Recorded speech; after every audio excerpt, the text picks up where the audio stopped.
Welcome everyone. My name is Claire. And I'm Matthew. Hi again, Matthew. It's exciting to have our visitor for this month. And I'm interested to get your take, Matthew, on this topic because I'm sure you guys will remember we did talk about sort of the beginnings of this story last month, but there has been a new development. So it is the next NASA astronaut mission delayed. Remember that article from last month? If you can't remember, I'll fill you in part 2.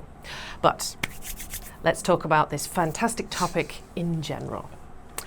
I'm going to change this opening question ever so slightly because to make it a bit more approachable. Have you ever wanted to see a rocket being launched into space?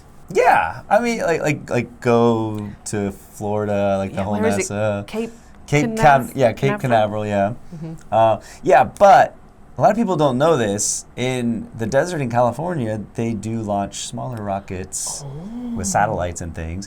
So there was an incident years ago where the weather situation caused the rocket going over LA to make it look strange.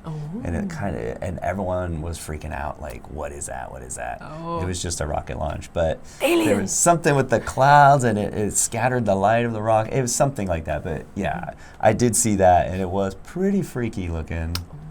But I've never seen the big Cape Canaveral launch, but I think it would be cool though. Yeah, definitely, right? Always been a big dream of mine. I spent some time living in Russia, and some of my buddies went to Baikonur, where actually a lot of NASA missions go up from there in collaboration with the Russians. And just the videos on their phone and the sound and just like the raw power that this thing is putting out to get off the ground. I was like, oh, one day I have to go. That would be cool. See, something like that I think would be better. Yeah. And so how about space exploration in general? You know, I'm a British person. I think we have no money, no interest, no desire, no possibility of really going to space. So it's just not something we invest in. Collaborate a little bit, right? We do with the European nations. We gather the money, pool the money together so we can get one little satellite up there. Something, right? But how about America? You know, is space exploration important to your country? Yeah, I mean, it's like going back to the Cold War stuff, right? It was more about, bragging rights at that time. But now, it's turned into a private industry in the U.S. With the private companies doing a lot of the launches, and NASA's back to kind of just exploring and science, which is cool. And now Korea is starting to get into it. We got the Korean CASA, I think it is. Korean Aeronautical Space Association. It's like NASA, but with a K. NASA, CASA. Yeah, the Korean NASA. So they're getting into it, which is cool. I think that could be another interesting industry here in the future. Wow, yes. The home of technologies. You know, what will it look like when Korea looks to the stars? What will Koreans dream of?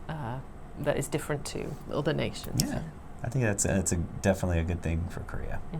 Yeah, that'll be fun to see. So, let's get the latest update in this ongoing news story about the astronauts stuck in space and when, if ever, they will get home. See you in part 2.